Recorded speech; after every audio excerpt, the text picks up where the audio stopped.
Bismillahirrahmanirrahim. Assalamualaikum warahmatullahi wabarakatuh. Salam sejahtera untuk kita semua. Baiklah teman-teman, pada kesempatan ini saya akan menjelaskan tentang materi disiplin. Sebelum kita melanjutkan materi pada hari ini, ada baiknya marilah kita berdoa menurut agama dan keyakinan kita masing-masing. Berdoa dimulai.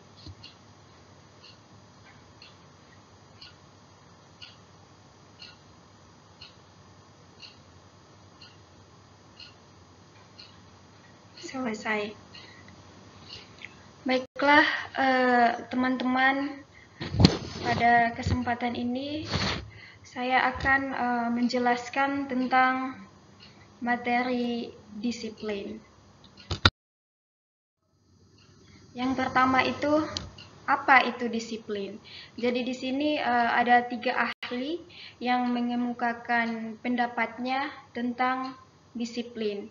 Yang pertama itu dari Zainal. Di sini beliau mengatakan bahwa disiplin adalah satu aspek kehidupan yang mesti wujud dalam masyarakat. Oleh karena itu, hendaklah mendapat perhatian berat dari semua pihak, baik dalam lingkungan sekolah ataupun di luar sekolah. Jadi Zainal di sini menekankan bahwa setiap masyarakat harus ada wujud sikap disiplin yang ditanamkan di dalam diri setiap individu. Kemudian dari Rahman, beliau mengungkapkan bahwa disiplin adalah upaya mengendalikan diri dan sikap mental individu atau masyarakat dalam mengembangkan kepatuhan dan ketaatan terhadap peraturan dan tata tertib berdasarkan dorongan dan kesadaran yang muncul dari dalam hatinya. Oke, kalau dari Rahman di sini dia lebih menekankan kepada sadarnya diri setiap individu bahwa sikap disiplin itu perlu ditanamkan di dalam diri masing-masing. Kemudian ahli yang ketiga dari Hasibuan mengatakan bahwa disiplin merupakan suatu sikap menghormati dan menghargai suatu peraturan yang berlaku, baik secara tertulis maupun tidak tertulis, serta sanggup menjalankan dan tidak menolak untuk menerima sanksi-sanksi apabila dia melanggar tugas dan wewenang yang diberikan kepadanya. Oke, dari Bapak Hasibuan, beliau di sini lebih menekankan bahwa ketika kita mendapat tanggung jawab dalam sebuah tugas, kemudian ketika kita melanggar disiplin-disiplin yang telah ditetapkan sebagai aturan yang wajib kita lakukan, maka kita juga harus siap sedia untuk menerima sanksi ketika kita melanggar disiplin yang telah ditetapkan. Lanjut. Di sini saya akan menjelaskan 3 macam-macam disiplin. Disiplin yang pertama itu disiplin dalam menggunakan waktu. Kemudian yang kedua adalah disiplin dalam beribadah. Dan yang ketiga adalah disiplin dalam kehidupan berbangsa dan bernegara. Oke, saya akan menjelaskan poin yang pertama, yaitu disiplin dalam menggunakan waktu. Di sini teman-teman dituntut untuk dapat menggunakan dan membagi waktu dengan baik, karena waktu sangat berharga dan salah satu kunci kesuksesan adalah dengan biasa menggunakan waktu sebaik mungkin. Jadi disiplin dalam menggunakan waktu itu teman-teman dituntut untuk menggunakan waktu sebaik mungkin dan sebisanya bisa membagi waktu. Oke, poin yang kedua adalah disiplin dalam beribadah. Yang dimaksud dengan disiplin beribadah di sini, teman-teman senantiasa beribadah dengan aturan-aturan yang terdapat di dalamnya. Kedisiplinan di sini sangat diperlukan karena Tuhan Yang Maha Esa senantiasa menganjurkan hambanya untuk disiplin. Oke, poin yang ketiga adalah disiplin dalam kehidupan berbangsa dan bernegara. Yang dimaksud dengan poin ketiga ini adalah tindakan taat dan patuh masyarakat terhadap aturan-aturan yang telah dibuat oleh pemerintah. Itulah ketiga macam disiplin. Lanjut.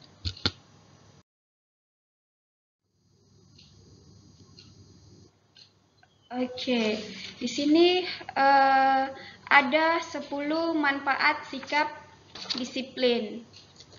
Disiplin yang pertama itu tumbuhnya kepekaan, yang kedua tumbuhnya kepedulian, yang ketiga mengajarkan keteraturan, yang keempat menumbuhkan ketenangan, yang kelima tumbuhnya rasa percaya diri, yang keenam tumbuhnya kemandirian, yang ketujuh tumbuhnya keakraban, 8 membantu perkembangan otak, 9 membantu anak yang sulit, dan yang terakhir itu adalah menumbuhkan sikap patuh. Baiklah, saya akan jelaskan poin yang pertama, yaitu tumbuhnya kepekaan. Jadi anak yang tumbuh menjadi pribadi yang peka atau berperasaan halus dan percaya pada orang lain, itu manfaat yang dapat kita dapatkan dari sikap disiplin. Kemudian sikap ini bisa memudahkan dirinya untuk mengungkapkan perasaan kepada orang lain, termasuk orang tuanya, sehingga anak akan mudah menyelami perasaan orang lain juga. Jadi anak yang tumbuh dalam lingkungan keluarga yang disiplin itu kepekaannya itu sangat bagus karena dibentuk dengan sikap disiplin dari kedua orang tuanya. Kemudian manfaat yang kedua, tumbuhnya kepedulian. Jadi dengan sikap disiplin membuat anak menjadi mempunyai integritas. Selain bisa memikul tanggung jawab, dapat memecahkan masalah dengan baik, cepat, dan mudah. Jadi anak yang tumbuh dengan disiplin itu akan mendapatkan manfaat di dalam dirinya, itu tumbuhnya rasa kepedulian, kepekaan terhadap orang lain, tanggung jawab terhadap dirinya juga sendiri. Oke. Poin yang ketiga yaitu mengajarkan keteraturan. Jadi seorang anak akan bisa mempunyai pola hidup yang teratur dan dapat mengolah waktu yang dimilikinya dengan baik. Jadi ketika sikap disiplin itu ditanamkan di dalam diri setiap individu, otomatis dia akan mempunyai pola hidup yang teratur.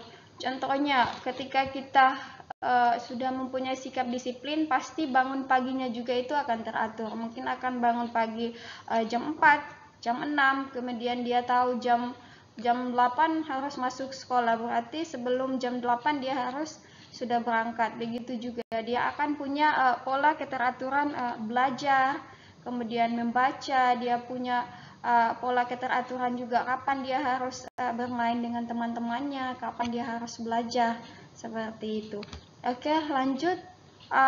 Manfaat yang keempat, menumbuhkan ketenangan. Oke, berdasarkan penelitian menunjukkan bahwa bayi yang tenang dan jarang menangis ternyata dapat memperhatikan lingkungan sekitarnya dengan baik. Ia juga lebih cepat berinteraksi dengan orang lain pada tahap berikutnya.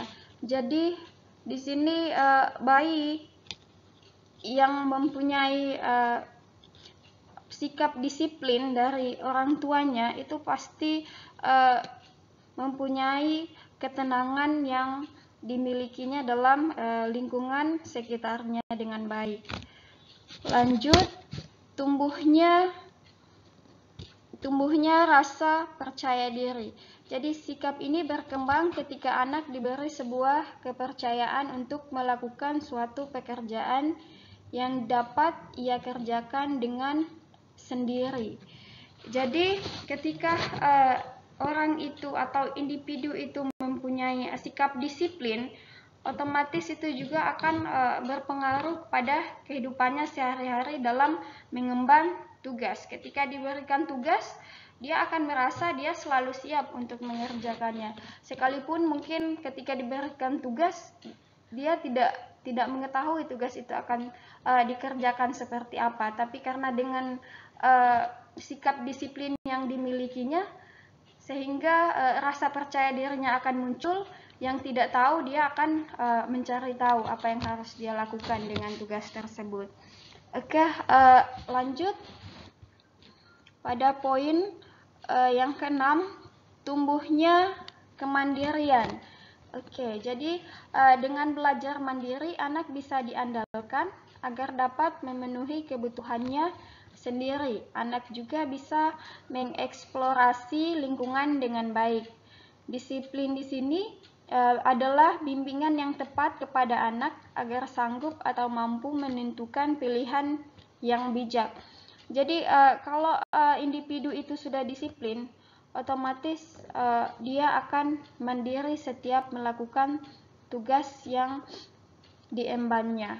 Oke, lanjut kepada tumbuhnya keakraban. Di sini tumbuhnya keakraban yaitu kemampuan beradaptasi yang terus diasah. Anak akan menjadi lebih cepat akrab dan ramah terhadap orang lain. Ternyata sikap disiplin juga akan memberi dampak kepada tumbuhnya keakraban seorang individu terhadap lingkungan sosialnya, terhadap sesama individu di lingkungan masyarakat. Oke, lanjut pada poin yang ke-8, membantu perkembangan otak. Jadi ketika anak berusia 3 tahun, pertumbuhan otak itu sangat pesat. Di sini dia menjadi sebagai peniru perilaku yang piawai. Ia bisa mencontoh dengan sempurna tingkah laku orang tua yang disiplin. Dengan sendirinya akan membentuk kebiasaan dan sikap yang positif.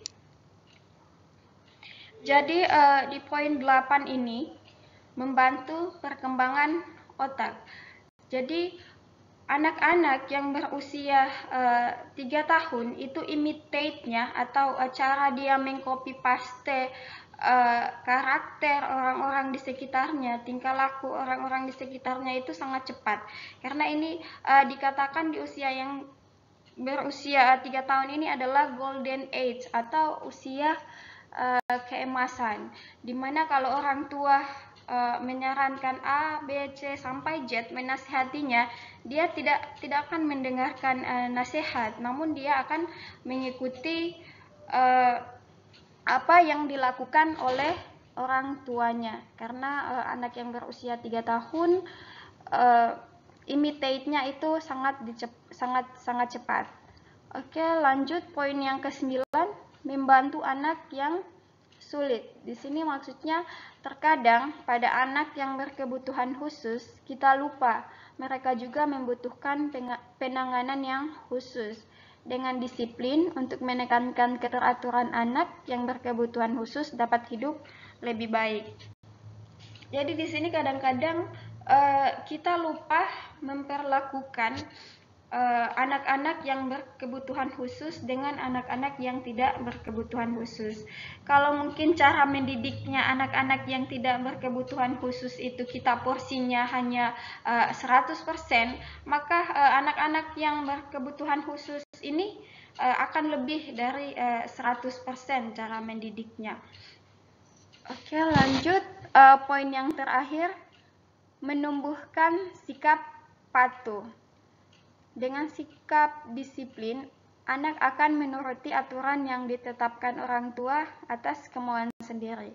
Jadi di poin yang terakhir ini adalah ketika teman-teman semuanya sudah memperlakukan atau menganut sikap disiplin di dalam diri masing-masing, otomatis apapun yang dikatakan oleh orang tua itu tanpa paksaan lagi, tapi atas kehendak diri teman-teman semua. Oke, kita lanjut.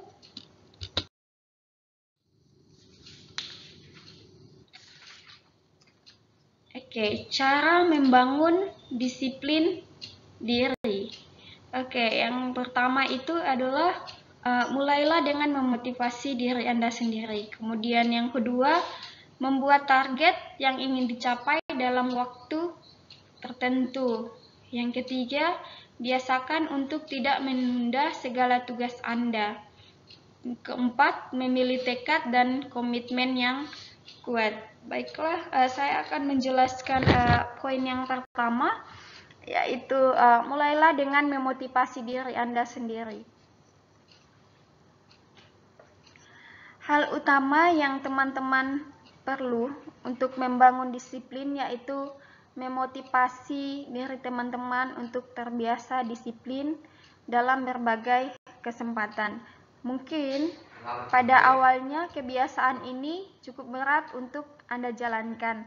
Namun setelah Anda dipaksa menjalankannya setiap hari, maka lama-kelamaan hal tersebut akan menjadi budaya yang tertanam kuat dalam diri Anda. Oke, jadi itulah poin yang pertama. Jadi kalau awal mula kita memulai sesuatu, pastinya teman-teman akan merasa sangat sulit. Namun karena sudah terbiasa dilakukan, pasti akhirnya juga akan mudah dan bisa teman-teman lakukan. Baik, poin yang kedua, membuat target yang ingin dicapai dalam waktu tertentu. Jadi teman-teman, dengan membuat sebuah target dengan batas tertentu, maka secara tidak langsung teman-teman akan mulai belajar disiplin dan merencanakan segala hal dengan teratur guna mencapai target sesuai dengan waktu yang telah ditentukan. Meskipun berawal dengan perasaan terpaksa, jelas ya, pastinya memulai sesuatu itu kita harus memaksakannya. Namun, dilakukan berulang-ulang maka pada akhirnya akan menjadi sebuah kebiasaan yang teman-teman lakukan dengan sukarela. Baik, pada poin yang ketiga, biasakan untuk tidak menunda segala tugas Anda. Jadi di poin ketiga ini sebisa mungkin ya teman-teman mengerjakan semua tugas dengan segera. Sebab semakin lama teman-teman menunda sebuah pekerjaan, maka akan semakin sulit juga teman-teman untuk memulainya kembali. Inilah yang menjadi kebiasaan buruk kita ya selama ini. Terbiasa menggampangkan sebuah pekerjaan dan menundanya hingga akhirnya hasil yang didapatkan juga kurang optimal. Oke, poin yang keempat, memiliki tekad dan komitmen yang kuat. Pada poin ini, tanpa adanya tekad dan komitmen yang kuat, maka sebuah jadwal yang telah teman-teman susun dan semua target yang telah teman-teman tentukan hanya akan menjadi sebuah wacana saja. Kenapa demikian? Karena kekuatan tekad dan komitmen teman-teman untuk memulai belajar disiplin. Jadi teman-teman akan merasa masih kesulitan. Jadi mulailah dari hal-hal yang paling mudah hingga akhirnya tekad dan komitmen teman-teman semakin hari semakin meningkat.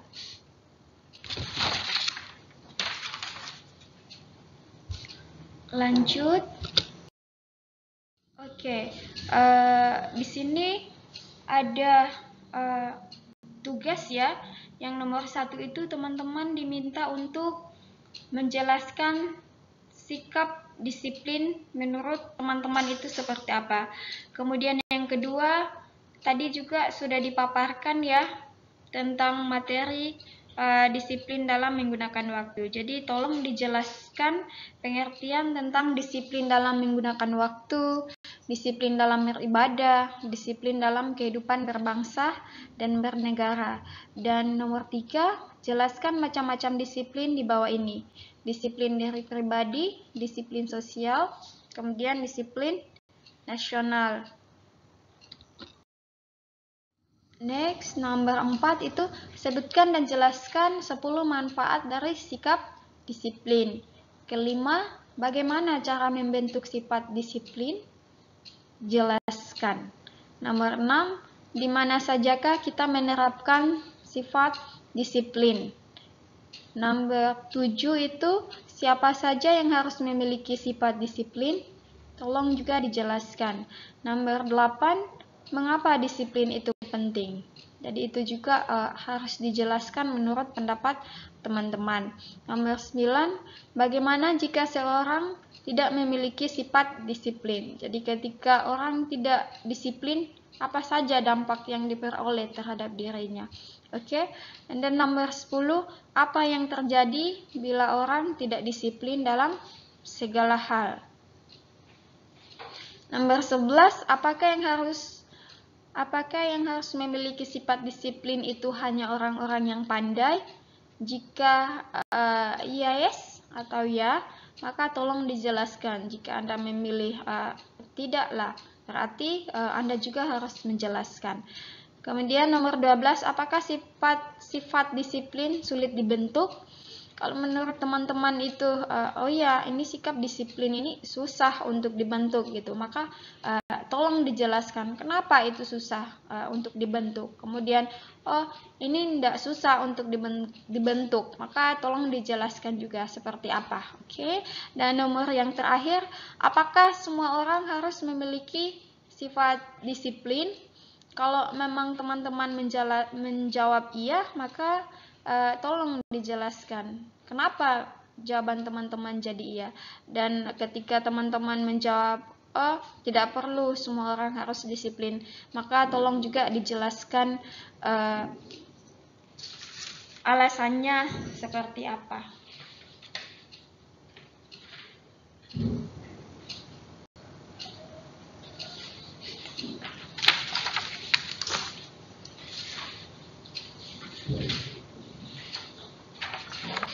Oke, lanjut.